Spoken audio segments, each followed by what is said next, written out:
You are listening to the Doc Malik podcast. This show is 100% independent and fully funded by listeners like yourself. So, if you wish to support Ahmed in all that he is doing, then please subscribe to his channel on Spotify or his Substack. Or simply buy him a coffee with a one-off donation, links to which can be found at docmalik.com. Now, let's get on with the show.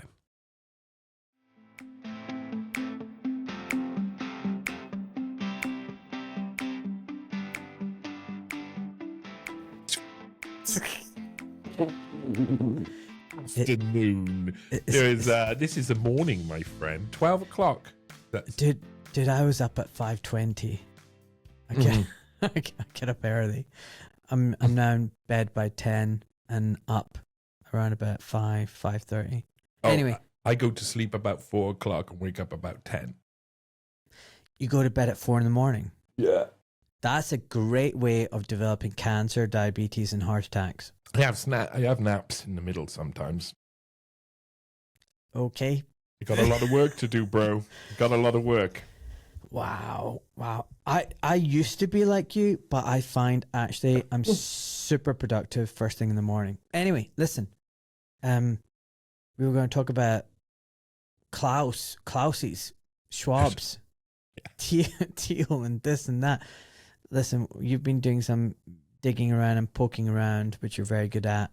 What did you find out about Peter Thiel and Klaus Schwab, and what's that got to do with uranium and radiation? Okay. I'm the guy who finds about family histories, and I found a lot of family history there. Peter Thiel's father was Klaus Thiel. Klaus Thiel was the head engineer, open pit mines all around the world.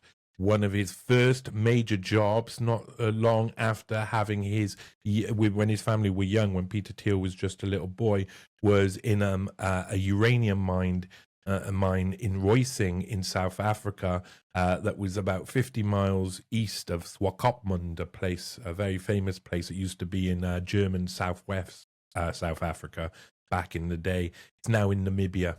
The uranium mine is the biggest in the world where he worked, and Peter Thiel's father was called Klaus Thiel. And I discovered that the South African regime, the apartheid regime at the time, were sending men, black men, of course, slaves, down into the mine, into your uranium mine, with no protection, zero protection at all, to mine. This went on surreptitiously at first for probably about 20 years, and then another 10 years. Every single person who went down that mine would have developed some sort of cancer, would have developed some sort of illness, would have taken home and ingested that uranium and taken it home to their children and to their mothers, their fathers, their wives, even their husbands. There's got to be women who were working in there too. And this went on for a long time, and it was for the British nuclear bomb program as well as other nuclear bomb programs. And at the same time, at exactly the same time, because he went there in 1967, 1968, Klaus Thiel, another Klaus was arriving. Because Klaus, of course, anybody who knows my work, who knows Schwab family values, who knows Dr. Klaus Schwab and how the CFR taught me to stop worrying and love the bomb, or the Kissinger Continuum, or any of that series, knows that I went into how Schwab was trained via a CIA-funded program called Kissinger's International Seminar, run by Henry Kissinger himself, out of Harvard between 1965 and 1966, and Klaus Schwab was given two mentors to go back to Europe with to create the World Economic Forum. Herman Kahn, who was central, he was the guy who wrote On Thermonuclear War. He posited mutually assured destruction. He is one of the granddaddies of nuclear theory. And John Kenneth Galbraith, one of the most major statesmen in history of the world, are very much globalists. These people at the time were central to the American nuclear program, and they knew they had to leak information from their own programs to the other programs that they're supposed to be opposing. Publicly, the Americans were going to say, No to the South African bomb program. No to the Pakistani bomb program. No to the Indian program. At the same time, they were supplying, behind the scenes, they were surreptitiously supplying all of the information needed to those programs to be able to slowly develop nuclear weapons. Not enough, maybe, for it to lead to all-out nuclear war if it came to that, but enough that they would be deemed nuclear powers and dangerous and would support the idea of mutually assured destruction. No one should fire the missile or everybody else fires the missile. So between 1967 onwards, Klaus Schwab is working for his dad's old model Nazi company, Sulzer Escher Weiss, during the merger. He's just come back from Harvard, where I discovered in this article he was on a Rotary Club sponsorship, so funding. They were funding him to go to a CIA seminar, which was funded by the Fairfield Foundation, American Friends of the Middle East and Asian Foundation. And during that time, Klaus Schwab was sent across the country to UC Berkeley, to the center of where the nuclear bomb program was happening at the time in 1966, right at the center of it. At the same time, they need as much uranium as possible, and so do all of their allies, and so does all of the rest of the world, because they're aiming to nuclear proliferate. They want to get all of this nuclear technology and the ability to make weapons into the arms of their enemies. That's what America wanted to do. That's a really important one. Now, hold on 1 second. I mean, that's a really bold statement, and I get the whole mutually assured destruction, but surely it's better to have all the nuclear weapons and no one else has, and then you can dictate to them, like, if you don't do what we tell you, we're going to bomb you. Like, why would they be sharing it with the enemy? Because Russia already had it. That dynamic had already broken. They had all of the power. So for the first few years, they said, "Hey, look, we got it all." And by that time, Russia had got the power as well. And suddenly, they believed, they did all of the simulations through the 50s. The Hudson Institute and the CFR were ground zero. You could say ground zero in the potential ground zero of working out how it would go, international diplomacy, war would go in a time where there's two major powers that hold nuclear weapons. And in 1956 to 58, Herman Kahn, who's goes on to be one of Schwab's mentors, is saying out of the Hudson Institute, hey, we've run the numbers. It'll only be about 60% of the Earth that will be destroyed if there's an all-out nuclear war. If everybody's firing nukes at each other, then eventually it depletes the ability to think. So not everybody will be dead. And then Kissinger in 1957 wrote Nuclear Weapons and Foreign Policy, and posited that the best thing would be perpetual limited warfare. If we really, that's the nub of it. The way to stop from all-out world war in the future would be have low-key, slow wars that never lead to the big war. Now that, when you're thinking that, and you've also got nuclear weapons, and you're thinking, how am I going to use those nuclear weapons? It didn't take long, 4 years later, for Herman Kahn to release the idea of mutually assured destruction. And what he said on thermonuclear war is really important. He said, we're not going to fire those weapons at each other. We're not going to just do that. The two sides can't do that. And the more people who have them, they won't be able to do that because they'll be wiped out straight away. Likelihood is if one person fires a weapon, everybody will fire weapons at them and they'll be gone in 2 seconds, etc. There'll be other things that happen. There'll be like an order of 3 different mechanisms that happen that could lead to that conflict, but will take the place of that potential conflict. And those are things like spycraft. Those are things like perpetual warfare. Those are things that we're seeing right now. Those are the things that keep war going forever. From that point on, they enacted things like, what did they have? Vietnam War. It was an endless war that was never meant to lead to a victory. What else? Afghanistan 1, Afghanistan 2, Iraq 1, Iraq 2. It doesn't matter which one you choose. You've just got perpetual limited warfare. What's happening right now? Ukrainian front, perpetual limited warfare. They're down there in the Middle East, perpetual limited warfare. They changed the front every now and again, but it's low key enough that it causes enough anger around the world and it leads to some sort of diplomacy. With that, if that dynamic can only happen if mutually assured destruction is confirmed.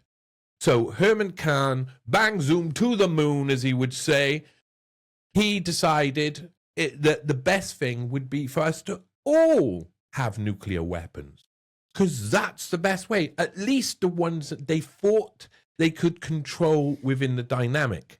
So soon after, Pakistan. Now, I've done a lot of you are a man with a dog in that fight, I would say, Ahmed. You love Pakistan dearly. And I can tell you, Zulfikar Ali Bhutto met John Kenneth Galbraith for the first time in the early 60s, where he met him while he was visiting India, a diplomatic affair. John Kenneth Galbraith at this time was under Kennedy, the ambassador for India. Kennedy had asked him to be the ambassador for the Soviet Union, and he had refused. So he's a really, obviously, if you at that time, 1961, if you're asked to be ambassador to the Soviet Union, you probably are someone. You're not. This is not a schmuck. Zulfikar Ali Bhutto met him, and they formed a friendship that John Kenneth Galbraith liked to form with people who he would put into power in their countries. Soon after, when Zulfikar Ali Bhutto was in power later on in the 60s, he went to John Kenneth Galbraith and he said, my 16-year-old daughter, Benazir Bhutto, I want her to go to Harvard and I want her to be mentored by you. And he said, I've got too much going on. Harvard's international seminar had just fallen apart.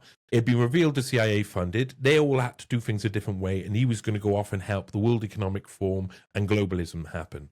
That's what John Kenneth Galbraith was planning. But he said, my son, Peter Galbraith, will be her mentor. And Benazir Bhutto came at the age of 16, so early as well, to Harvard, spent a load of time in Harvard, developing alongside John Kenneth Galbraith. They were out there marching. Benazir Bhutto was known for protesting. Well, that was protests organized by Galbraith himself.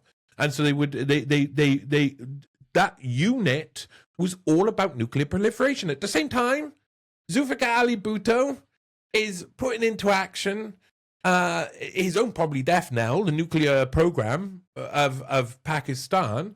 And at the same time that Kissinger was outwardly saying, we will not give you any nuclear technology and you should not develop your nuclear program, and we will consider action if you get your nuclear weapons plant or your uranium enriching facilities going. At the same time, they're supplying surreptitiously behind the scene the French to give all of the technology they want the Pakistanis to get, the technology behind the scenes. They're secretly slipping it under the radar. The same was happening in South Africa. They developed 7 nukes in total. So they actually developed bombs, South Africa. And a lot of that was due to companies like Schulze Escher Weiss, which was managed by Klaus Schwab, who had just come back from hanging around with all of these guys. And boom, baka boom. What you got? You got a nuclear world. You got the world we see today. At the same time, India, they get to their nuclear test first in it's like 1974. Spooks out. Pakistan's already, they've already decided if they don't get to their nuke, they're playing the same game as Kissinger and Herman Kahn had already gamed out and mapped out, and the Americans had already mapped out between America and Russia. They had been mapping this game out for 20 years already. 25 years. It gets round. We got to be super naive to think they're not up on the next. They're like level 47, and there's these new level 1 players coming on, and they're going, we can, India would not be able to develop any type of warhead till the 90s. And they knew that because they weren't going to give them all of that technology. They just want fear. They want warfare. They want nuclear weapons. And for that, There's a human cost. Whether human costs are offset.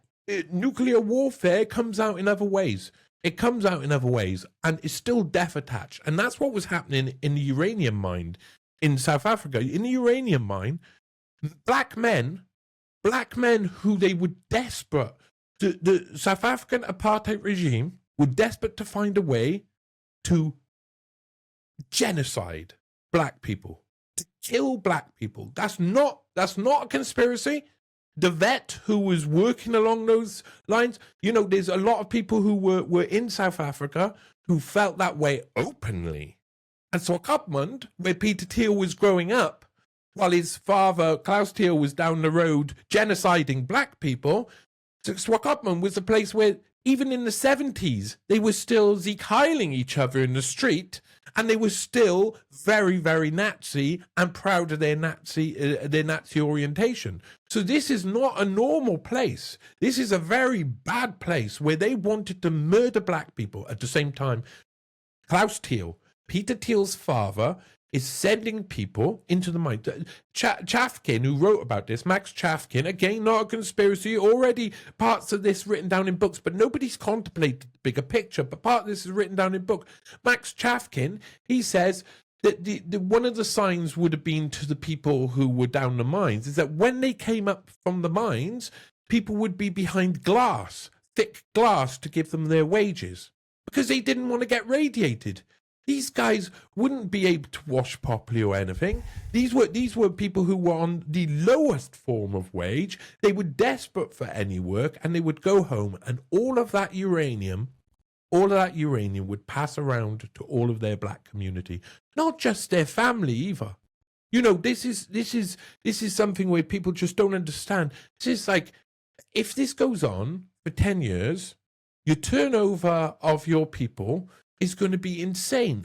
We're better to commit a genocide than in an area of a nuclear program, which is secretive in its nature. So I think the South Africans used the uranium mine to do a secret genocide. It was a genocide that's never been properly recognized. Did it kill 3,000 people work on that mine. Did it kill people? It's got to be. There's people within the three, four languages at the time. There was this is a brilliant piece I include within the article, Schwab Thiel Nuclear Apartheid. It's called Monstrous Ontologies. I can't remember the full title. It's very, very, very sad, and it looks at the Swakopmund mine as a through the eyes of people who are who study things like Lovecraft and the like, and the one thing they noted was that the different languages developed the same terms. The mines are eating us kept coming round in all these different languages, and people were being eaten to death by uranium.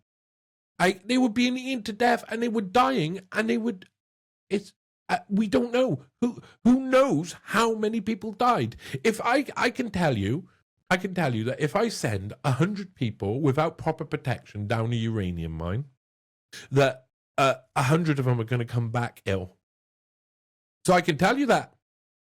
So work that out. 3,000 people working on that mine. How much would have been the turnover? How many people did they kill? And why didn't they get held to account? Because truth and reconciliation happened. And there was no truth. It was just reconciliation, just forgiveness. So uranium ore contains radioactive isotopes such as U-238, U-235, and U-234. And when you mine it and crush the ore, you get alpha radiation from the uranium and its decay products. You get radon gas, radioactive gas, dust particles that can carry radioactive materials and heavy metals. The alpha radiation can't penetrate through skin, but it can get inhaled or ingested. I think it gets in. That's the whole point. They were ingesting uranium, man. Ingesting uranium. There's no. So lung cancer is the biggest risk, documented risk for uranium miners. You also get kidney damage, and that's from the heavy metal that settles in there and the radiation. You get radiation exposure, and silicosis, lung scarring. It's not good. Yeah. I don't think anybody can imagine quite the scale of what happened there, because they've not been allowed to imagine it. They've not been allowed to really focus in on it. People skip over it. They skip, oh, that must have been really bad. Like it's normal, like it's fine. Because of this, we build our own mindsets with public influencers. They, you know, whether you like him or not, Nelson Mandela was a man who could influence. He had a terrible life, hard life. That doesn't mean what he did after he got out of jail was going to be correct. That's the fallacy that we come up with as human beings. We want to, we put people who have had hard lives into a position of power, and then we say, he's learned so many lessons, ergo he's the best to lead us, ergo everything's going to turn out wonderful. Ergo, he's a good man, empathic man, and cares about us. That doesn't necessarily squared, though, does it? Just because it wasn't about justice. There was no justice, and I tell you, you go talk to South Africans as well. You go. I over the past few years, especially, I did a show on children's health defense with Shanab, and we went through a lot of the Pelindaba, because there was Israeli raid on one of the Pelindaba bases to steal nuclear technology. And Pelindaba was the center of South Africa's nuclear program. So I've already done a few shows on that, and she was saying to me, you know, Nelson Mandela isn't seen as a hero throughout South Africa. That is, you know, that is influencer nonsense, and we get influencer nonsense so much in the West. When you go down, I went down. I was living in South America. I turned off the TVs. I didn't watch their news, and no longer did I have influencers in my ears. I could tell you, mentally, I developed a lot more during that period than I developed while I was given heroes, people to worship, people to love, people to follow.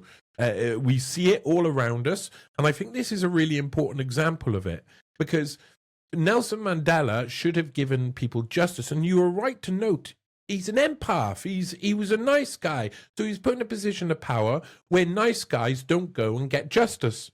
But that was not what was called for in South Africa. South Africa called for reconciliation, but justice for the evil. You cannot forgive genocide. They didn't only forgive it; they forgot it. They forgot to mention it. They forgot to talk about it. They forgot to actually concentrate on what had been going on since not just 1967.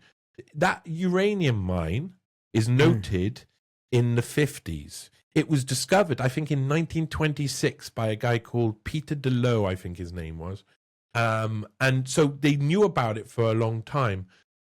The central point of this as well should also be what they were working on, because it was Rio Tinto zinc mine, and that was a British company, and it was going to power nuclear power stations all around Europe and America, but it was also going on the Trident missile program, and it was going on other nuclear weapons programs, and the British were heavily involved in covering this up. And if you look at the British actions during this time, they just ignore. They are getting $500,000, and this is about £1 worth of uranium per week from this mine, the British alone. That's a lot of money back then. That's a lot of uranium. So there's loads of questions that have to be asked, and I wasn't expecting. You know, I had done all the research into Klaus Schwab and his ancestry. I'd gone through this. I had seen his travels around America. I had not really rationalized the context of it yet, because I didn't understand the context until I wrote the articles.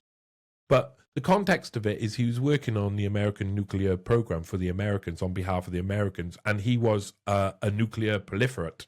He was someone who was interlocutor that was designed on a global to reach a global scale. Which, look at what the World Economic Forum is, a global scale to not only leak nuclear technology, but to leak technology that was dangerous or could be perceived as dangerous to humanity. And I think that's what we're seeing now. It's one of the questions I posited very early on about Klaus Schwab's career in the World Economic Forum, is that the World Economic Forum, and in Dr. Klaus Schwab, or How the CFR Taught Me to Stop Worrying and Love the Bomb, at the end, I mention a list.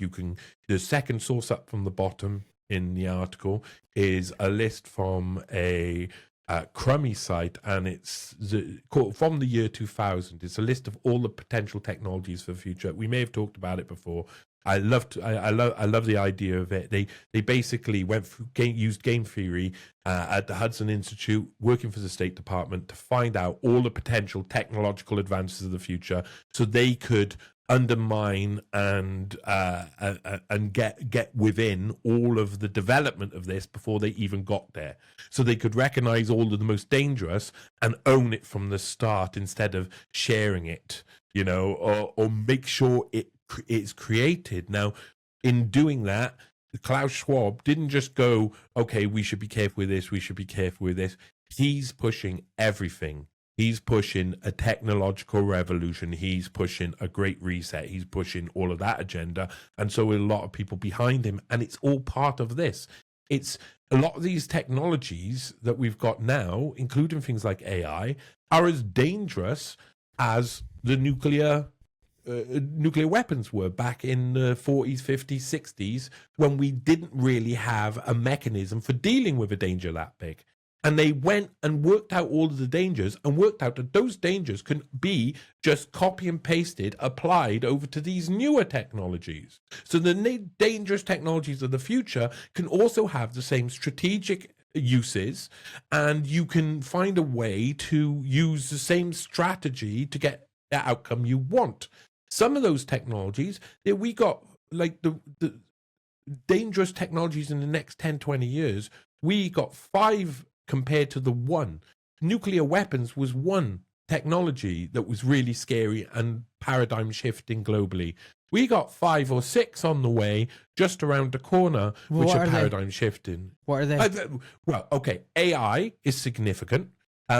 We know that technology is free. The technology of those in power is 3 generations, 2 generations, however many generations ahead of what we see out here in the real world, and they're developing stuff.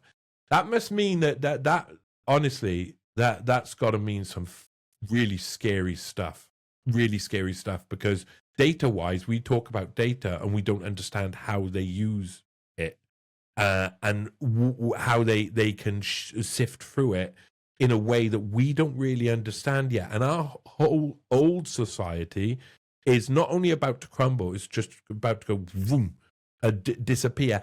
And replacing those will come different solutions, including chemical-based solutions. Something that Herman Kahn posited in a video that you'll find in a lot of the Schwab series articles.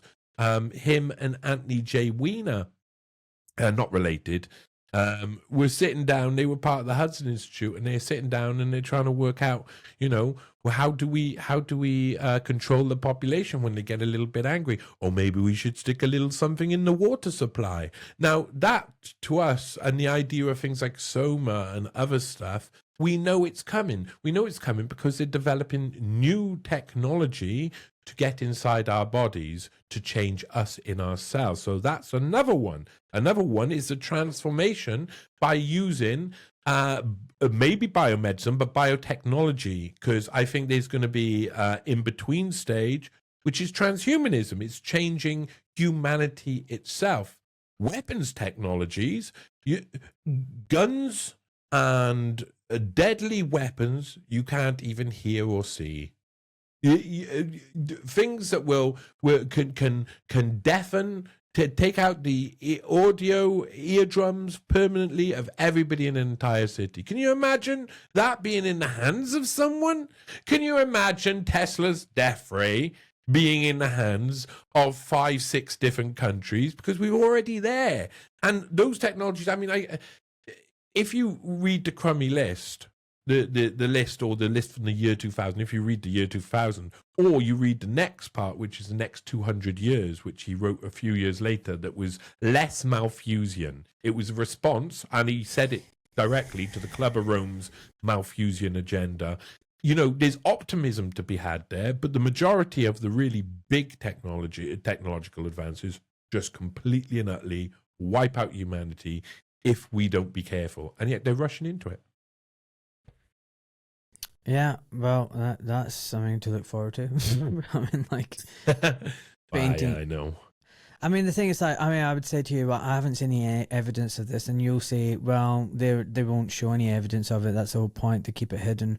So, I mean, at this moment in time, it's all conjecture. Well, it's all just... Well, AI is all around us. It's advancing at rates that's unbelievable. I mean, and we're only seeing... And the rates of what I could do a year ago has exponentially grown to what I could do a year before, has exponentially grown to what you could do a year before that, and so on and so forth. So that is right in front of us, happening right in front of us. If people are saying, oh, you don't use AI and stuff, whoa, that cat is well out of the bag. Well out of the bag. The political technologies that take us towards a digital panopticon that we're in now, where we get digital IDs and stuff, that was implemented 30 years ago. That was 1992, 1993, where Bill Clinton's first standing up on stage saying, I'm a third-wave politician. A third-wave politician is globalist technocrat. It's already, and then Blair introduced it, and all of the rest of the European countries introduced it, and it was the political technology, the ideological technology to chain us. All of these things are around us. We're living within them. We see the results of them, and we look at what's trending at the time. And this is one of the main problems I have with the world, is that we keep focusing quite on what's trending. And you'd understand the digital ID debate a lot better than anybody would if you go back to the dawn of where all of this started, where the idea of to get us to digital IDs, what that actually means, and what was thought out and mapped out, and what was initiated and enacted in reality. That's all in the past. That's not in the trending now. That's all in the past. If you look in the past, you're going to discover your future. If you look at the present, you just discover your chains. You can't find out the future by looking at the present. I promise you that. You can find out your future by looking at the past. You find out the path by looking at the present that leads you to where the past has led you. So I think the evidence is all around us. It's with nuclear technology, it's the same. However much, and influencing in general, it's the same. It's becoming balls out now. It's becoming clear that they can't hide behind the same old veils they could before, because technology's changed, because AI and things will put a stop to that. They can no longer play the same tactics, but they can employ the very, very advanced strategic tactics that they come up with many years ago to be able to offset their own ability to control. And okay, before we talk about those tactics, I feel like a lot of what we see in the news and media is just complete theatre. It's all engineered. I mean, even this recent train stabbing, it's just like, what's going on there? It's just so bizarre. I'll tell you one thing you can't really talk about, and this is the kind of thing that is why I don't get invited on other people's shows. I don't get invited to other people's podcasts. And it's not talking about Zionism or the genocides in Sudan or Gaza or even the Bank of International Settlements. Actually, you can talk about these things. It's not even questioning vaccines. I mean, yeah, some people get cancelled. I got cancelled from that. But, I mean, there's still scope for debate, because they want the thesis and the antithesis and then the synthesis. So they allow a little bit of discussion about these things. They need something that they can oppose. But you know, one thing they never, ever let you talk about is exposing the sham that is so-called democracy and voting and politics. They want you to believe that your vote matters. They want you to believe that, you know what, if you just vote harder and better next time, you'll get your desired outcome. They want you to believe in that political savior and that new political party, and that if you just keep playing at the game, one day, you know what, you'll be lucky, you'll win. And what you're not allowed to say is it's all bullshit. it's all an act. It's a pantomime.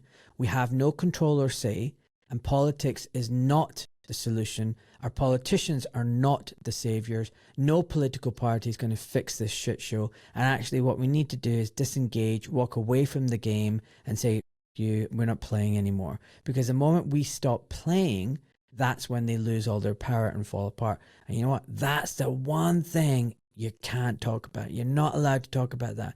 You have to keep pretending that, you know what? Like, I mean, people like Nick Fuentes, I mean, he's talking about Israel and Zionism. And people are like, wow, look at this. But you know what? At the same breath, you'll be like, oh, that's why I love Trump and I believe in Trump. And like, so he's keeping people in the game. All of these actors, all they do is keep you playing at that casino table. And yeah. About 12% of the British population voted for Labour Party. About 12% of the British population, yeah, including everybody. But 12%. I was talking to Sheriff Richard Mack about it. Now he's a constitutionalist. He believes in libertarian. He believes democracy is a total sham. He thinks democracy is the actual issue and is the actual problem. And that we need to take our power back. And I've always said that, man.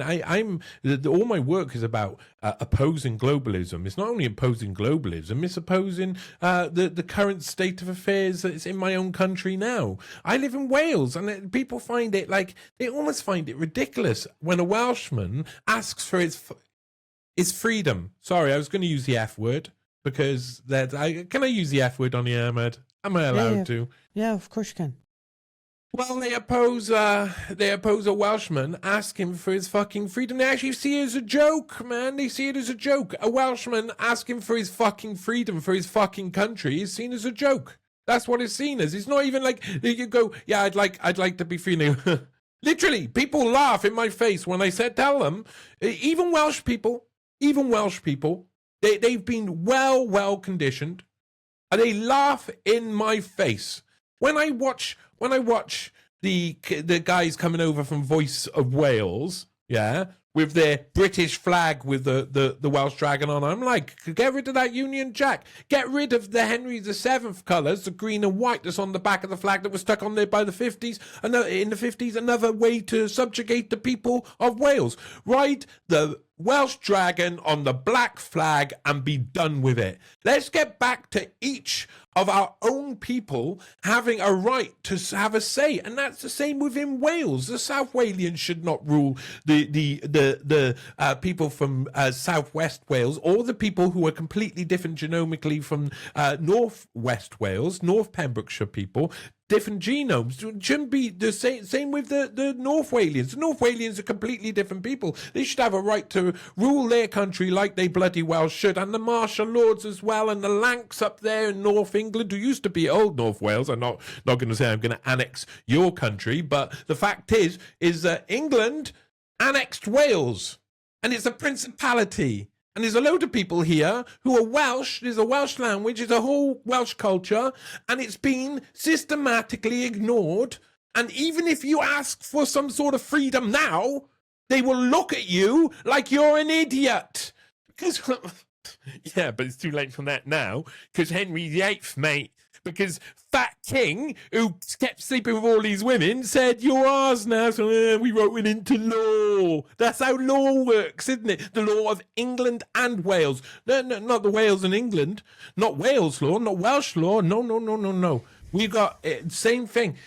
Graham H. Moore, who I love deeply in my heart, he's got the same view as me. He believes England should be for the English, Scotland for the Scottish, Welsh for the Wales for the Welsh, and for us to forge our own future as we can embrace our cultures. Like, the opposite is, yes, there's loads of people coming in from abroad. They're bringing them in. They're shipping them in 4 times the amount they were before.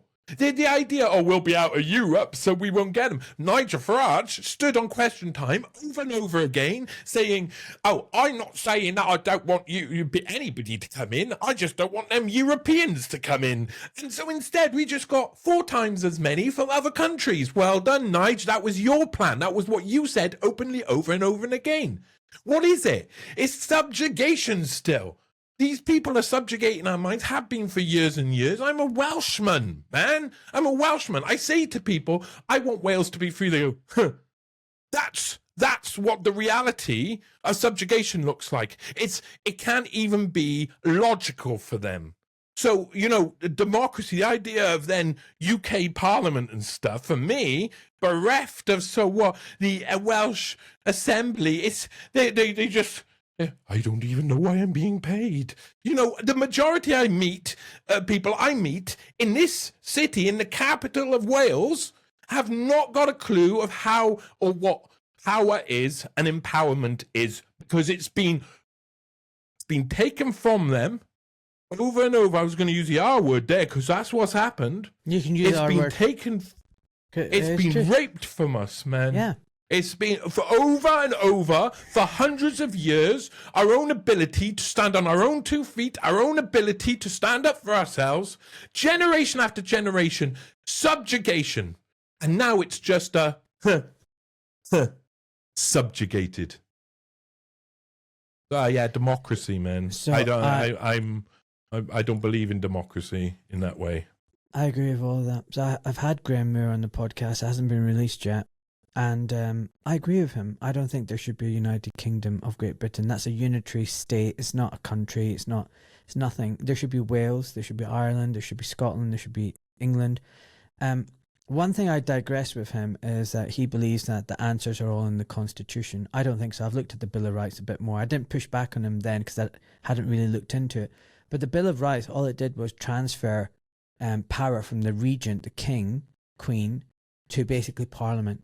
And this notion of Parliament sovereign, and it just gave it to a bunch of landowners and rich people and lords and everything. It's still not good enough. I don't want the Parliament. I want every one of us. I don't want rulers. Basically, I'm an anarchist. I don't want rulers. I want rules. I don't want rulers. And I know that's kind of radical for some, because again the words and the language have been distorted, and an anarchist is some crazy person with a mask and a Molotov cocktail and burning things down and destroying. No, that's not anarchy at all. Anarchy is without a ruler. That's all it means. Greek for without a ruler. That's it. I don't want a ruler. I do not want to be ruled by anyone. And I don't believe in democracy in the sense that I don't want the tyranny of the majority or the tyranny of the minority. I just want to be left alone. It's really simple. Mm-hmm. Do no harm, take no shit. That's it. Like if we had democracy, like, a referendum during COVID, well, there's a lot of idiots who would have said, I need to get my jab. Right? But that's democracy. That's majority of people voted. Well, good for you. You take your experimental shot, not for me. Right? So everything's messed up. But no, I don't believe in the Bill of Rights now. I think it's BS. Actually, I've looked into it. It's I'm not happy with it at all. What I did agree with Graham Moore, which some people might find controversial, is he doesn't think I have the right to vote or have any say in Parliament or whatever. And say I do believe in Parliament. Take that argument. I actually agree with him. Right? And some people would be like, "What? But you were born in Scotland. This is your country." Yes, it is. But you know what? But maybe you need to be here for a while. Maybe your parents, your grandparents had been, and then you're on the soil, you lived the land, you've been in the same place, same community, and you've got an invested interest. You're invested in that area. And then you're allowed to hold positions of office and make decisions. And actually, something similar happens in Switzerland. So I've spoken to Swiss people who've migrated there, and they said, it's really hard to get citizenship. You need to stay in a particular canton, a village, for like at least 5 or 10 years. You then have to go to their meetings and committees, show that not only have you stayed in the same place, the same village, the same whatever house, and have lived in that one place. You haven't moved from Zurich to Geneva and this and that. No. And you know the local customs and traditions, and you have taken part in community activities and contributed to the community. Then they'll say, right, okay, now you can become a citizen in this area. They don't want people who come and live here for a year or 6 months, rent, and then go off here and then go off there. Because they realize, you know what? If you have citizens who are like that, they're just globalists. They're not tied down to the land, the soil, the people. They're not rooted in any way. And you know what? I love that. I really like that. Issue. This is where the problem is that we have. This is one of the main problems that we're experiencing. We've got two things. We got the body and we got the mind and the consciousness. And one thing can be automatically in a place just by reason of that's where matter resides at that time, and the other can be somewhere completely different. The heart and the mind can be all the way in Pakistan, or maybe all of the way in Ireland for Jeremy Irons. I remember watching the who do you think you are? I do. Who do they think they are? I mix them up. Jeremy Irons said in his episode years ago, he said, I was drawn to this place anyway. I was going holidaying there, and then I discovered it was one of my family's homes, and I went there, sat down, and felt at home for like one of the first times in my life. And I think that we as humans, we're constantly being torn apart by what we wish and what is real. And the place we reside, the place where we choose to live our life, is the most real and in the real world. And the mind is disconnected. And the people who live within the real world can't see what's in your mind. They can't really see what's in your heart. You can tell them. Whether they'll see it, believe it, understand it is irrelevant. It's irrelevant to your journey. You're gonna live and go and have coffee over there, go have breakfast over there, go hang around with your friends over here, and you'll either feel happy or not in the place the place you live can give you real world, actual, like the food you want, the entertainment you want, the visuals you want that spark the mind and the soul and the heart. And those things are then esoteric. Those things are, well, I've lived here all my life, but my heart has always been here for some reason, is a notion that I've come across over and over again through many, many people. And I don't think what we're seeing is people being forced. They're being picked up, and by matter of matter, they're dropped wherever they are, or they end up wherever they are. They're convinced to go to wherever they are. They're told these are the routes. This is the new human Silk Road leading you to your destination. That's where you want to go. Everybody says it. It's the first thing that comes into your mind. You go that way. You feel like you're destined. You get there. You're on the streets. You don't have any money. You have a hard life. You meet a beautiful woman. She takes your heart. And you're just like, well, I'm here now. This is my home now. This is where my love is. This is where my life is. This is where my children grow up. This is where my friends go and party. And so that difference between matter and mind is just constantly the thing that causes all the protests. Are the protests even against our system? Or are they protests against the fact that we can't understand the very underlying factor that this is how it works? It's how it worked for our ancestors too, probably. I know, do a lot of research into family histories, and it was hard to move around like that back in the day unless there was war or reason. And war would be armies would march in, do their battles, and then march out and go home again. So, home has always been in people's minds as this place that stays. And our societies are fractured when other people lift up people, convince them to go over there for other means. And that's what we're experiencing. That's the part of the distortion. But once it happens, once my pals from all around here, all of the different people I know, Ram, who owns a local shop, lots of the most wonderful people in the world like Sue who who died. That was vaccine related. Very quickly afterwards, it was the whole family felt very sad. Did a little eulogy on TNT for her because she was central to our community, and she was Pakistani. So I mean, she came over here. She met her man, and her heart was like. And what she did was she ran a local shop where she helped everybody, absolutely everybody in the community, white, black, Arabic, rich, poor, make no difference to Sue. Sue'd help you. Sue'd help a human who's living in this journey where all around him there's all this turmoil and shouting, and there are all these people who are protesting. They don't even know what they're protesting. We're protesting digital IDs. We could have solved them. Honest health coaching is exactly what Doc provides. He truly exceeded my expectations. Ahead of the call, I'd provided a quite detailed and lengthy breakdown of my circumstances with specific questions to be covered. Not only had he clearly gone through this meticulously, he had deep dived the topics in depth so that his feedback was incredibly relevant, expert, and actionable.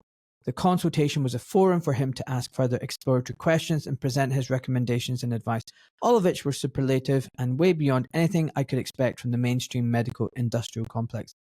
Doc had obviously spent several hours in advance preparing for my call, and the experience has left me motivated, empowered, superbly well informed, and stunned but relieved that this degree of transparency, honesty, and compassion is available in a healthcare setting. Folks, if you want to pick my brains, if you want to have an educational, empowering consultation with me to help you get your health back on track, then book a consultation with me. Visit my website, docmalik.com. I would love to help you. But you know, Johnny, none of this migration business is new. Nothing is new under the sun. Empires have used displacement of people for millennia. I mean, the Jews were like forced out of Israel and taken to Babylon by, who was it, Nebuchadnezzar or whoever, I can't remember. But the Romans were doing it. They were displacing people. I mean, these armies and kingdoms, that's what they did. They uprooted people and moved them and forced them to a new place, dislodged them. It was a weapon of destabilization and control, total control. So what should we do? And also, you know, invasions and mass migrations have been taking place for, again, millennia. I mean, I've been looking at how there's a group called the Cord or something, I can't remember. But like the Proto-Indian people from, Proto-European Indian from the steppes of Asia and Ukraine and whatnot in southern Russia, how they invaded into Europe. And Europeans before that were dark-skinned, blue-eyed, believe it or not. And then you got these Indo-Europeans who then create, you know, is the white. I'm just saying, it's fascinating. They better have their little mark on a stone that they can show me, or they ain't coming in my place. It's just fascinating. I'm just saying, and the Proto-Indo-Europeans are the ones who brought in the Celts, the Greek language, and all that kind of stuff. So Celts were nearly all Austrian. Wow. Yeah, very interesting. One tiny little village in Austria. Yeah, so if you go back far enough, like I'm just saying, there's been a movement of people for millennia, and they come from one place because they've been forced out because of climate. Climate was a huge thing. Climate change, believe it or not, and that's another thing. Climate change has been happening for millennia as well, for hundreds of thousands of years. It's nothing to do with something new, man-made carbon BS. And wars and invasions. So people have been moving all the time. But what we're definitely seeing right now is a manufactured mass migration, and there are reasons: problem, reaction, solution, destabilize the population, get rid of the sovereign nation. The war, bro. We're living in it's fifth generation warfare. You're not supposed to know what's going on. You go outside, there's madness happening because there's loads of poor people who are walking down. My shop doesn't have chocolate bars anymore. I was like, what's going on? Chocolate apocalypse. So he was like, oh, they just come in and steal them every day, the crackheads. They just come in, they put them in the bags and they walk out. We just don't, no one does anything about it anymore. So we just what can we do? And it's literally cleared, or every single time. People are going crazy, man, out on the streets. This war, what can we do? We look at these people who are stuck in poverty, who have just gone from even worse poverty, had psychological fucking issues, get thrown into our society, and we turn around and we go, bloody hell, it's getting full round here.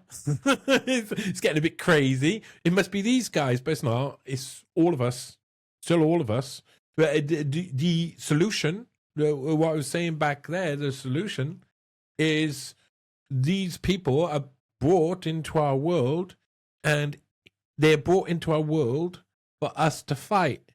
You see, they're brought in for us to hate, for us to look outside and see them stealing, see them doing whatever, and go and become them, act in the 100%. same way, and fight. And they put in.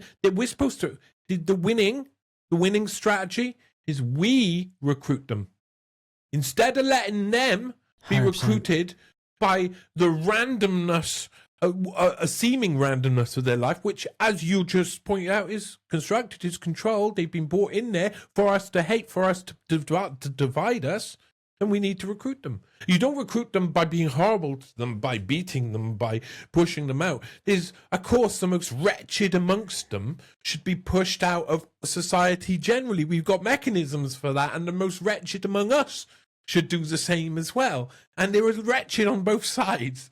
But the fact is that a guy who's brought over, stuck in front of you, for you to hate, is the exact person you're meant to love. That's the way the thing works in your favor.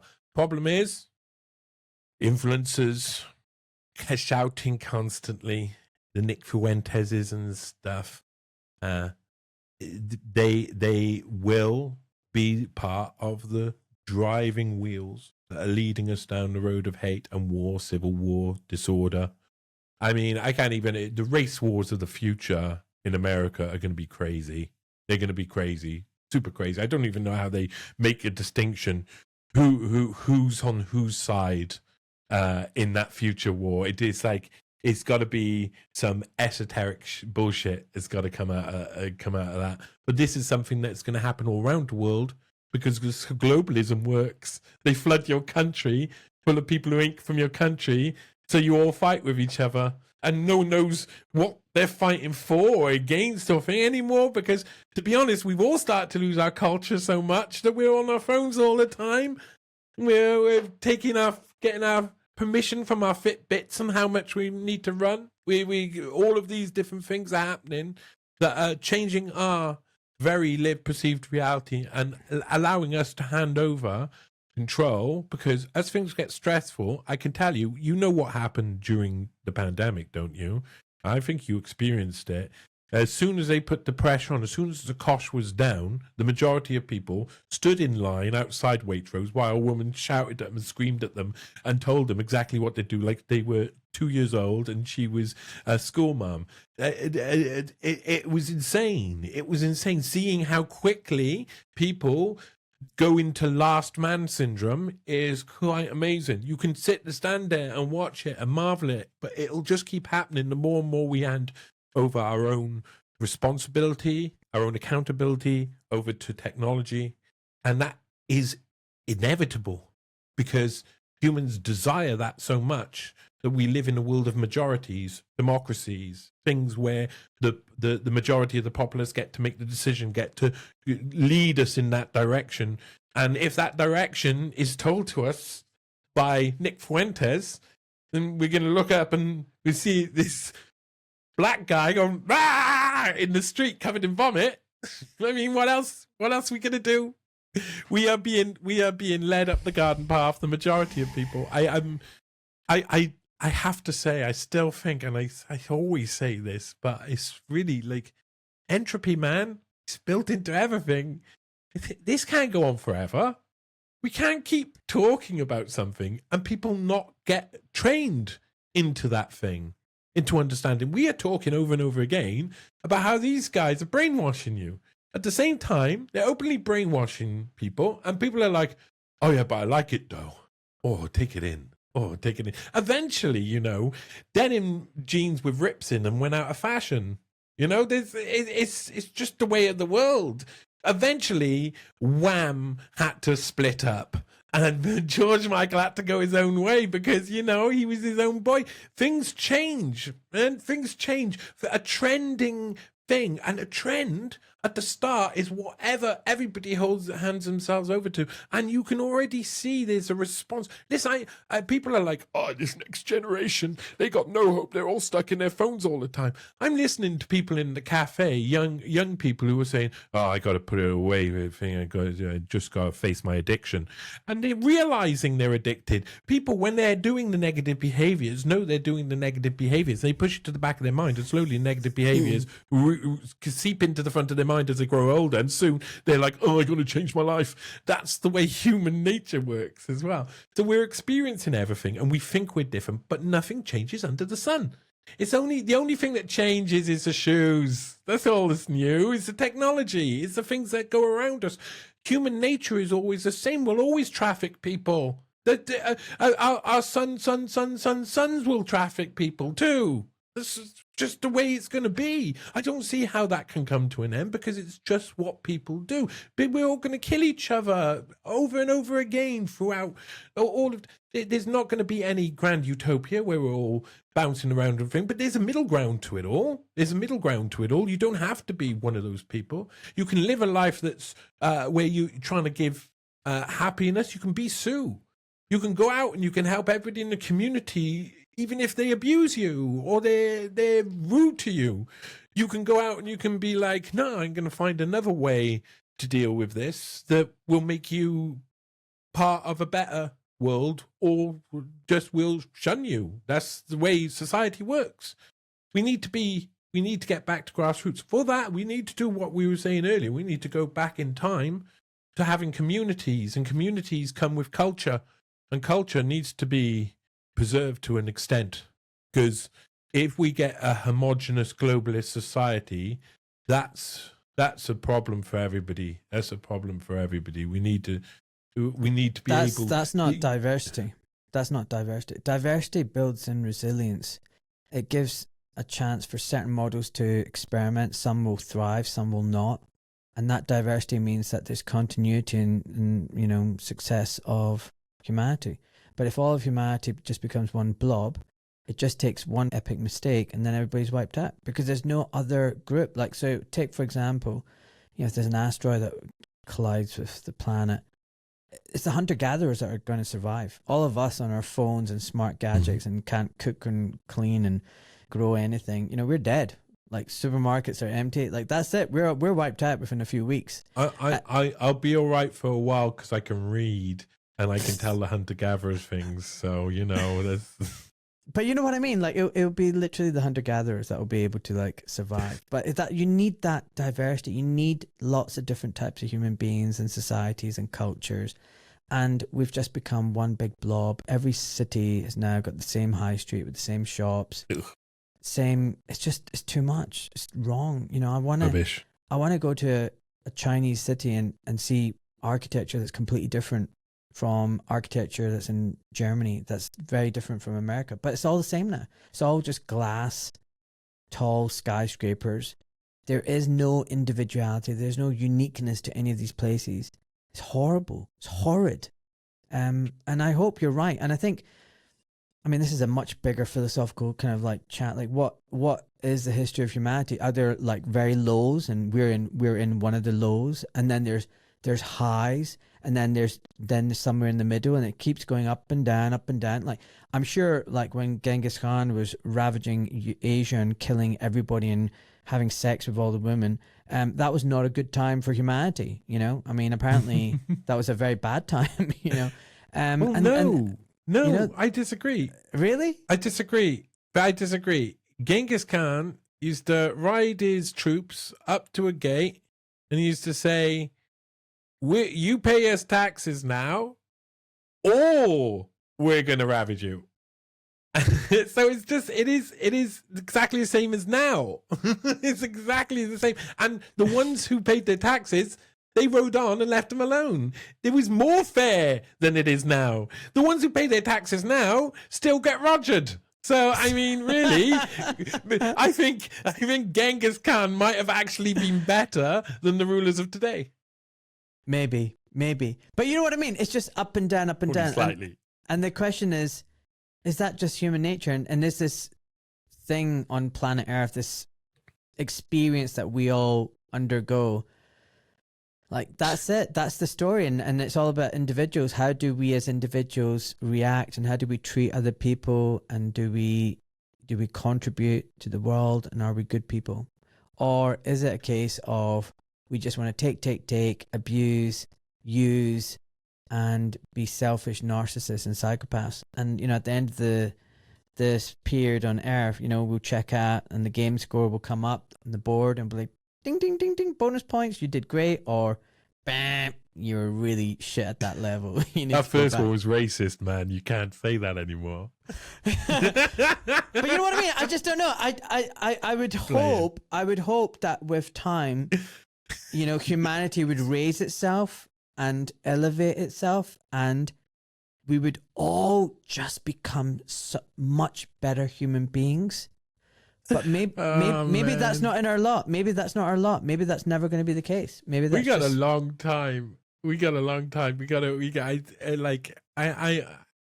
have to say that, you know, if we was to use a measurement for like racism and stuff, I love them. But the Indian people in my community are racist as hell, man. They keep in their own thing. They only marry their own. They would never bring white guy home to daddy stuff. Chinese people in my area, man, they're racist as hell. But there's a certain level of what we class as racism, which is actually just cultural. It's not racist. Cultural as hell. They're cultural as hell. It's also and I fear. like that, man. It's also fear of the unknown. People are worried that they will lose their identity, that their culture will be diluted. Folks, as you know, I have no sponsors for the show, but I have got 4 affiliate codes with companies that I work with, and I've used these companies and I've used their products, and that's why I recommend them. The first is Hunter and Gather. They produce a range of food products without seed oils in them, from olive oil, MCT, ghee, mayonnaise, whatever. It's fantastic. We've been using it for years, and I'm delighted that I'm working with them. If you visit my website, go to affiliates, you'll see my code, and please make sure to use it when you're ordering anything. Another one is Sea Greens. Now that's based from seaweed, and it provides you with biocompatible iodine, which is essential for your thyroid and hormonal health, as well as all the essential micronutrients. If you want to know more about it, there's a podcast that I did with Simon Ranger. It's absolutely fantastic. Again, all the details are on my website. Then there's a water distiller company that I use. And then lastly, a sauna company, Heracles Wellness. They do a range of things from hyperbaric oxygen to saunas to cold plunge. And again, I've done a podcast with Keith Wareski, who is one of the owners of that company, and it talks about the benefit of sauna and cold plunge.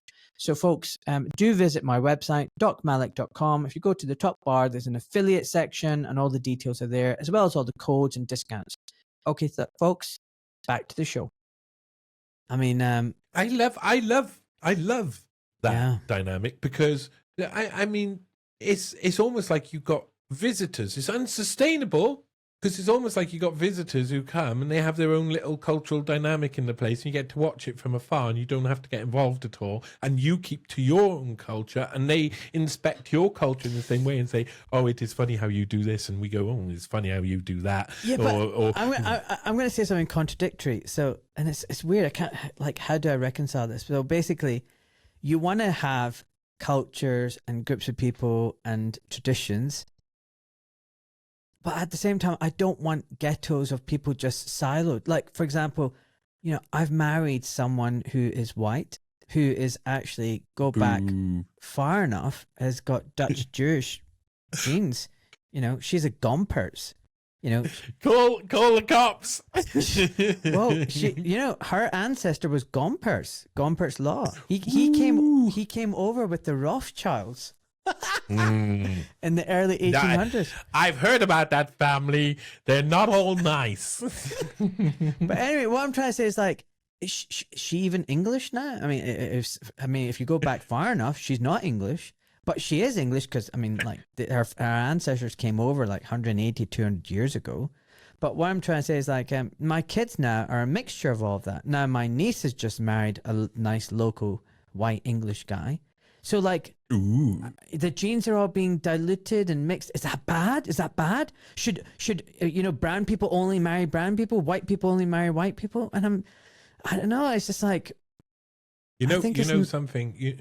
If we all get split off by some sort of like greater world war or some sort of, I don't know, we can imagine nuclear waste ground, viral, I don't know, whatever. If we all get split off, then within, say, just in the UK, in this little island here, it will probably be about 200 to 300 years where almost all of that genetics that is around us that isn't originally from here, including your own, would all be swallowed up, and the main genetics would win out. That's the way genetics works. The majority will win out eventually, the others will become, the traits will be less and less and less until they just disappear from another generation, and it'll only be about 200 to 300 years for that to occur.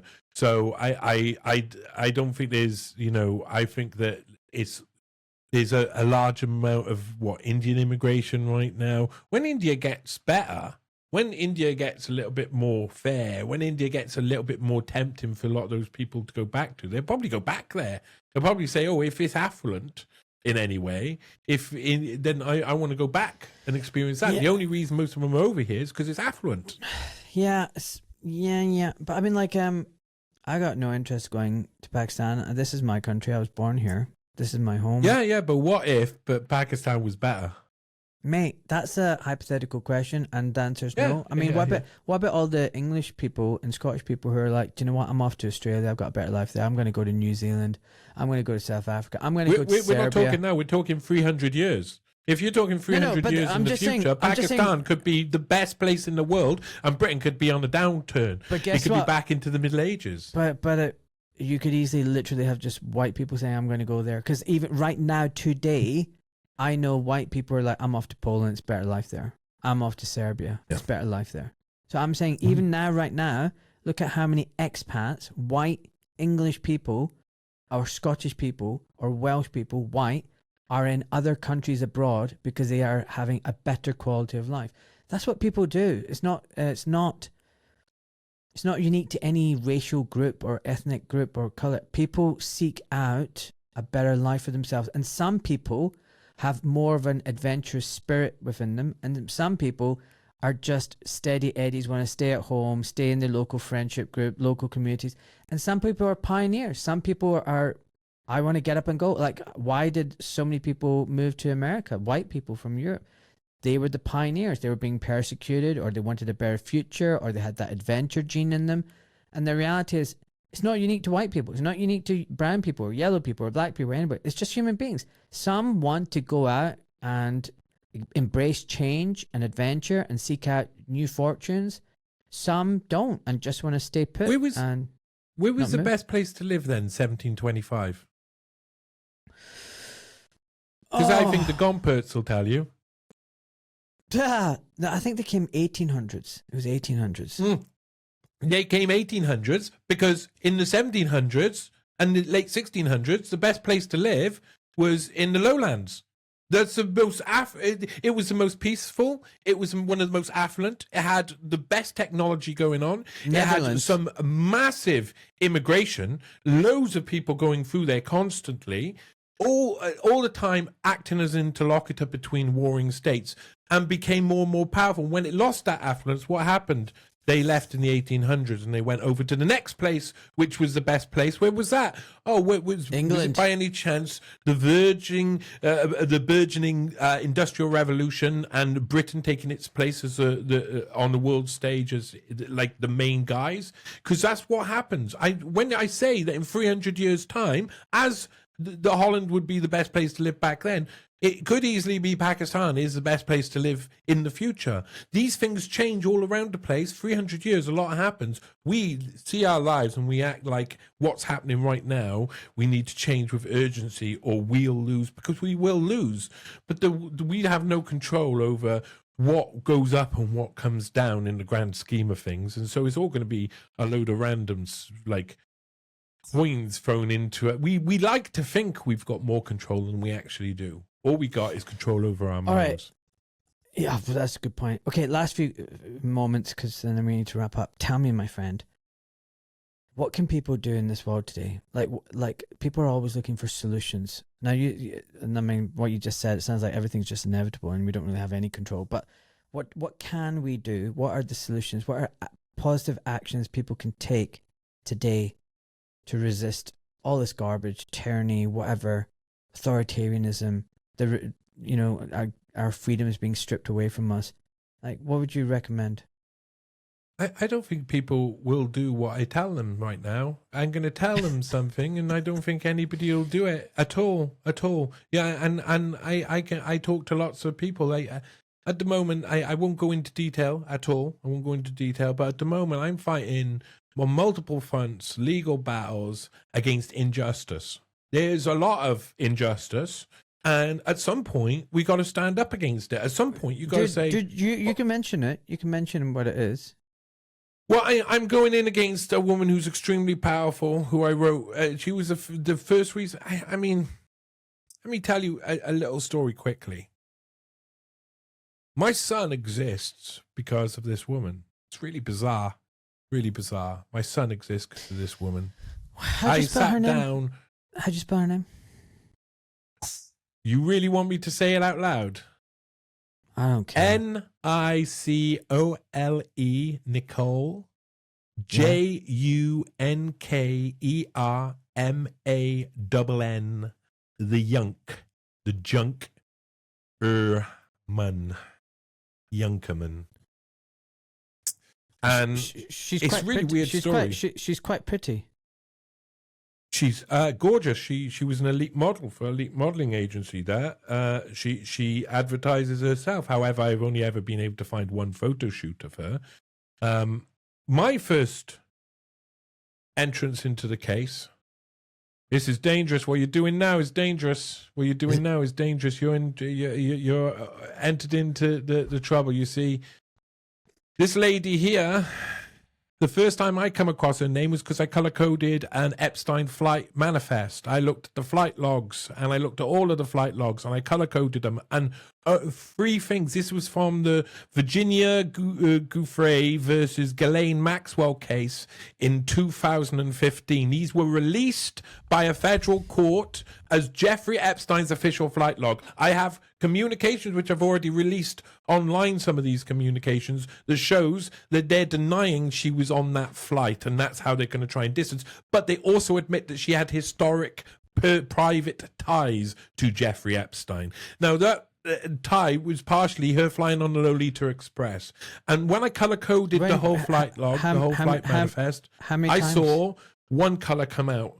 It's just 3 times it happened. He had flown on the ones I had. He had flown with just one other person. None of his entourage, none of the other people, just him alone with somebody else. That had only come up on 3 occasions on the first flight logs which were released. Later on in 2021, the fuller flight logs were released in another case, which was Virginia Giuffre versus Ghislaine Maxwell in 2021. Again, released to the public and verified as official flight logs. Okay, of the Lolita Express.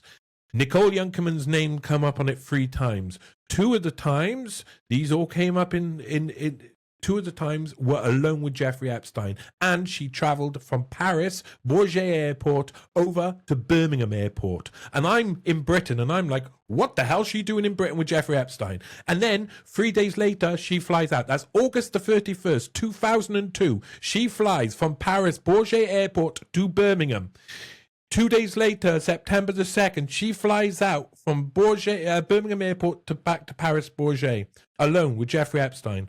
I discovered that they had stayed in a stately home in the UK, in North Warwickshire, owned by Les Wexner, under the name Abigail Wexner, Foxcote House, and they met with 2 senators. This was all very, this was from sources, but also a lot of reason why I was looking into her in the first place was because I discovered on the flight logs, I didn't realize where she had gone yet. And when I investigated her, she was involved in the Panama Papers. She was involved in FIFA corruption scandal via Robert Louis Dreyfus, who she was in a long-term relationship with, even though he was married and he was the head of Adidas.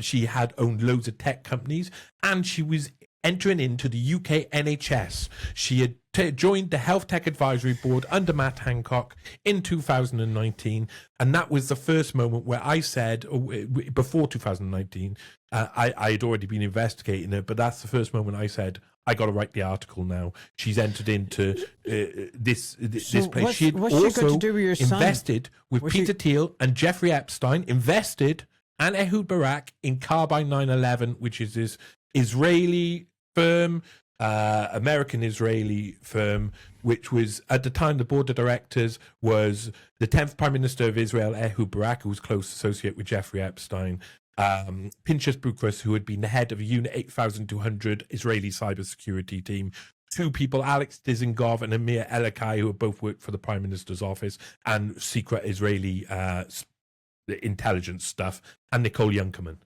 And that made me go, who's Nicole Younkerman? If she's on the board of directors of Carbine 911, publicly on the board of directors, showing herself with some of the people who were in bed with Jeffrey Epstein, she's flying on the plane with Jeffrey Epstein, she's invested in this company with Jeffrey Epstein and Peter Thiel, who is Nicole Younkerman? So I asked the questions and I wrote three articles of journalism where everything I said in there was from documents, were from sources. There was speculation. Whenever I speculated or analyzed the material, I openly did it. There was no defamation at all. However, since 2019, she has been censoring my work constantly, and YouTube have helped her with this. Rumble have helped her with this. Substack are currently helping her with this. Substack have removed 4 of my articles. Every single DMCA, on DMCA grounds, Digital Millennium Copyright Act grounds, every single one of the pictures they claim are in the documents are not in the articles, are not in the articles. They claim they're in there. They haven't even checked. Substack don't even check. These platforms don't even check. They just take them down because a rich person comes in with a legal team. She's used 5. They've admitted themselves to Substack. They've used 5 interim orders for a Berlin court to censor my public interest journalism that includes them accepting public contracts all around the place. They've used these interim orders, never taken me to court for defamation. So over a 6-year period, they've used 5 interim orders as a form of strategic litigation against public participation. Because I am revealing her links to Jeffrey Epstein, what is happening? Over 20 of my own pieces of work have been censored, have been brought down. 12 other platforms have been targeted. YouTube has acted as a publisher by accepting defamation claims, and I'm in a battle where I'm currently I've put in an official letter to Rumble. I'm heading towards legal action. I'm doing the same with YouTube. I'm just getting the data off them now. I'm doing the same with Younkerman herself. I'm doing the same with Substack. Once they come back to me, whatever they come back to me, they did not follow the rules of DMCA, and they need to be held to the rules. So I am going to war, and this is what other people need to do. Listen to me on this. It's what other people need to do. They need to go to the war. They need to go to war with these people, and we've got all of the tools to be able to do that now.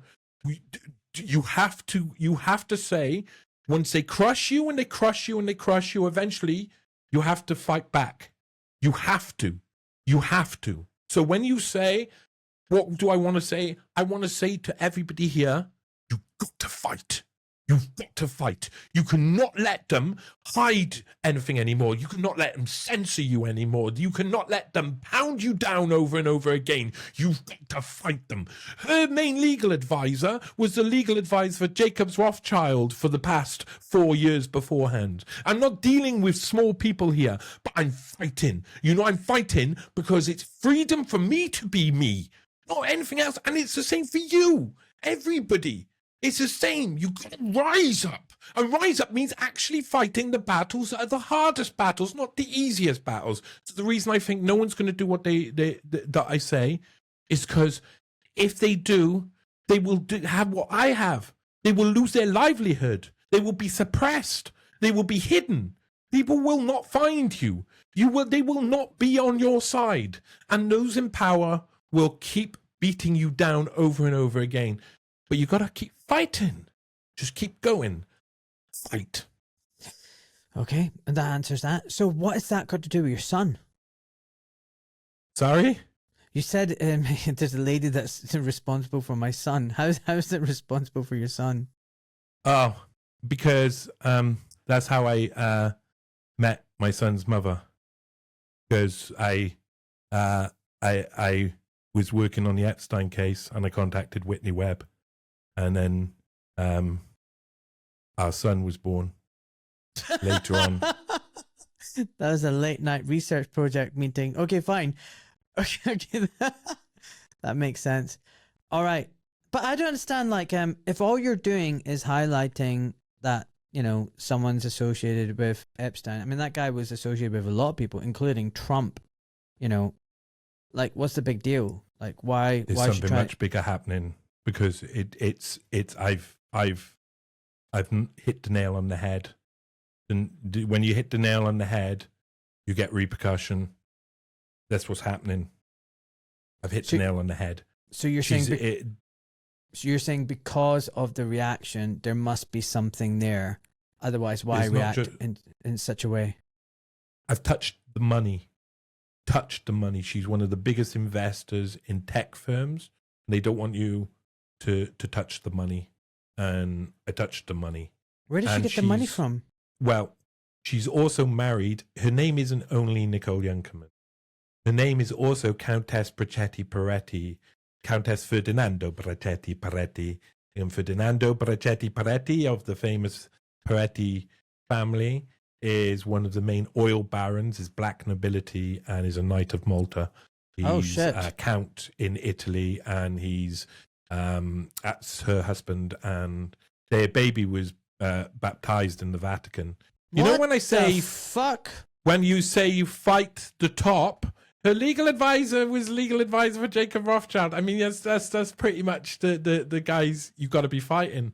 Not the guys down at the bottom. You got to be fighting the guys at the top. That's it. Wow. It's been hell, bro. Hell. I've lost my life in loads of different ways because that keeps following me. Talking about it on here, this will be censorship, but it just go towards the case. I'm going, coming. I'm not going to stop now. You really think it's going? You really think it's going to be censored? Well, I don't think it's going to be censored. Okay, I dare you to put it out on YouTube. I'm putting in legal action against them now. So I would suggest to them, legal advice to them, don't use another Berlin interim injunction. That's going to look very bad for you in court. The six must be the bad. Those orders are meant to lead to a case. So 6 times they're meant to lead to a case, no case. You know, the drummer of the Beatles, the black one, not Ringo, the other one who was recording in all of the studio stuff.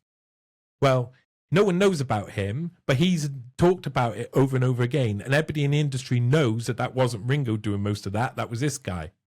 And even though that this has been said over and over again, and the Beatles are the most litigious group in the world, really, and Apple Music and all of the rest of them, never has he been sued for saying that he was the one who was playing the drums on those albums.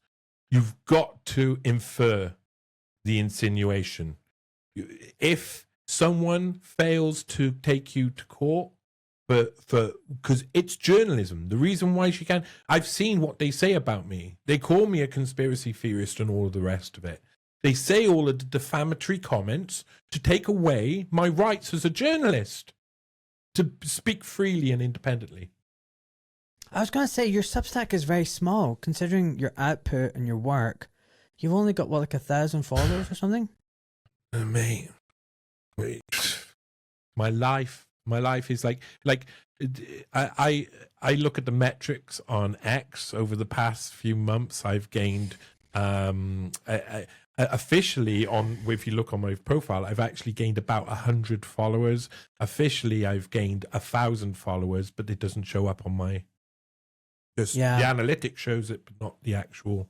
And my whole world is just a world of being shadow banned by shady political outfits and groups and organizations and etc. So I know the game, but I'm gonna take him to court. I think I'm being shadow banned on X now. They've really throttled me on X. Yeah, it's a dirty little technocratic bubble. I had a really good run, and then my account was growing, and now suddenly, like in the last 5-6 months, it's just tapered off, and it's like it doesn't make sense. Yeah, I've been considering because I'm taking action against Rumble. I'll be taking action against Substack and taking action against YouTube. I'm considering doing the same there because I can prove that they throttled me. They actually sent me a note that they did just before the elections when I released the Musk Epstein article. How'd you take action? Like, what does that involve? What does that look like? Okay, so there's a range of different laws. It's really easy to find out this information. You don't use AI to tell you about morals and ethics, but use it for administrative purposes. You can find out a lot if you sit down and you're really concise with what you want to understand and what you want to know and what laws protect you. And there's a lot of them out there. A lot of the way they use it depends what you're doing, but for me and you, for media and stuff, and for the people out there, they're going to use two forms of attack, really. They're going to use either defamation or DMCA claims. DMCA, Digital Millennium Copyright Act, means that they'll come in and they'll basically say something you're using within your material is copyrighted. They have to legally, and here you go, they have to legally say certain things, and they have to sign it a real person's name, and they have to do certain things for that to apply DMCA wise. When they give that to YouTube or Rumble or Substack, those platforms are supposed to verify that all of those things have been done for that to be a legitimate claim. If they take action like Rumble did with me, remove 3 of my article read-throughs about Youngkerman for 10 months, led to me having to fight with Chris Pavlovsky in public about the whole thing, did not give me a right, did not inform me originally when they took it down so they could try and hide it, and I only noticed it myself. They took away my rights under law through DMCA anyway to have a response, a right to reply. Under law, you have a right to reply. So officially, to have a right to reply, you should be able to access all of your data so you know what you're replying to and you understand what the claims are. And those are the other thing they use. They use your personal information, and you can use that against them because you have a legal right to all information they process, even if it's negative about you. And you can apply for that in different countries, subject access request in the UK, for all of your personal information. From that, you can see what they've done. So I can ask for YouTube, Rumble, and Substack to give me all data that they've processed about me, including complaints against me, including court orders, including injunctions, including emails. They have to then supply that to me. Substack have. In seeing that, I'm able to say, well, you've taken this down and you haven't checked that it's valid because none of the actual accusations are valid. So 0 valid accusations, you're still taking down the material. You are now responsible and acting outside DMCA. So in the DMCA Act, I am protected. So I can sue them through DMCA in multiple ways, through copyright. You can actually do it for people who don't understand. You can really do this very cheap. There's a copyright, I think it's called the CCP in America, and it's you only have to pay about $100, and you can file legal action that leads to discovery, which means then you can enter things onto the court record. That's very important because as soon as things are on the court record, it can be used in other cases. So there's loads of different ways, but Digital Millennium Copyright Act works both ways. It's not only used for them, it doesn't only protect them, it protects you and you making your material. So if they use it against you strategically within litigation and it's not true what they're saying, they're signing that it's true legally when they put in that claim. And if you're able to show, look, none of the pic like I am, to Substack, none of the pictures in there, and you still took down the stuff, both sides, the first person has put in a false claim under DMCA and have knowingly done that, have perjured themselves and have break for about 5 or 6 different laws.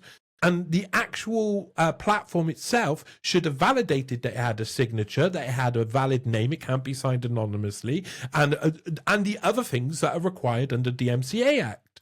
So when or DMCA, when that happens, that's when it all goes through and it's all perfect. It should come to a conclusion that's suitable for both sides. When they don't follow any of those procedures, they can be sued in multiple countries, because that's just the DMCA Act, because there's also censorship, it's targeted harassment. Harassment leads for people at home, it's like $857,000 compensation cap on claims of harassment to try and have your work removed. Removal of livelihood is a massive one. The effect it has on people's reputation is a massive one. The harm it causes to your own life when you can't afford to live, you can't afford to survive, you have to fight all of the time, you have to do all of these battles, you have to engage in all these legal stuff. That all has a massive toll. That can all be within court cases. The other thing they use is defamation. So for defamation, when they make a defamation claim against you, they're supposed to take it to a court. If they don't take it to a court, then it's not valid. They can just say, oh, he's defaming me.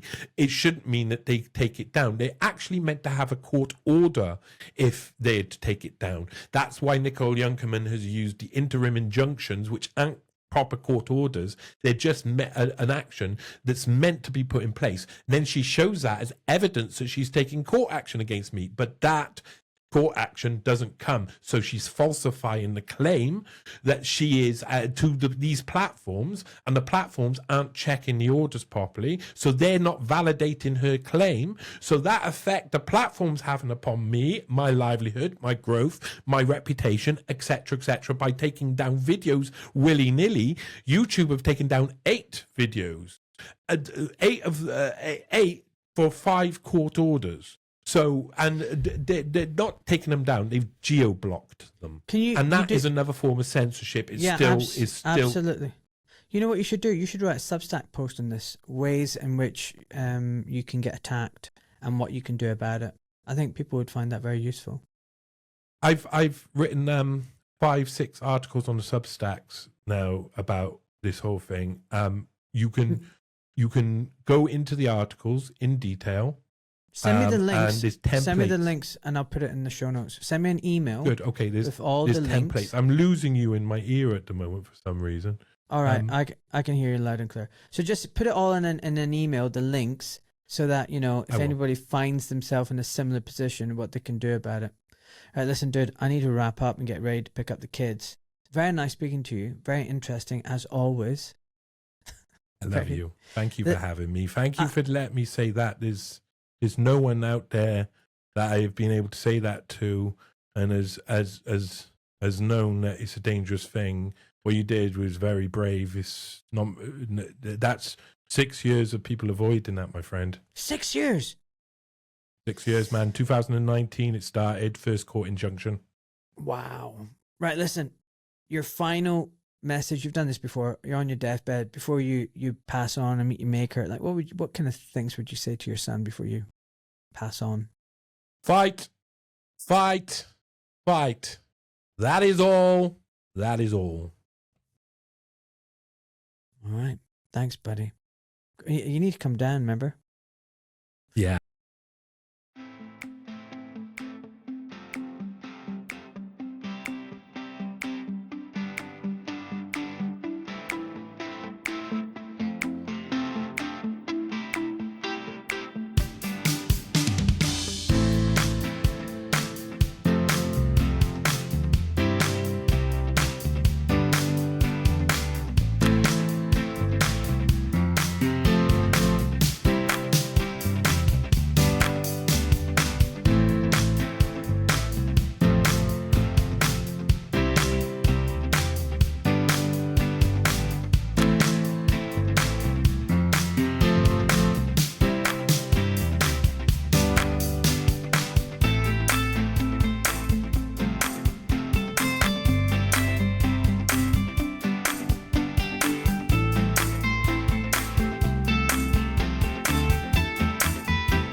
I, Ahmed Malik, am a private civilian protected by the Geneva Convention.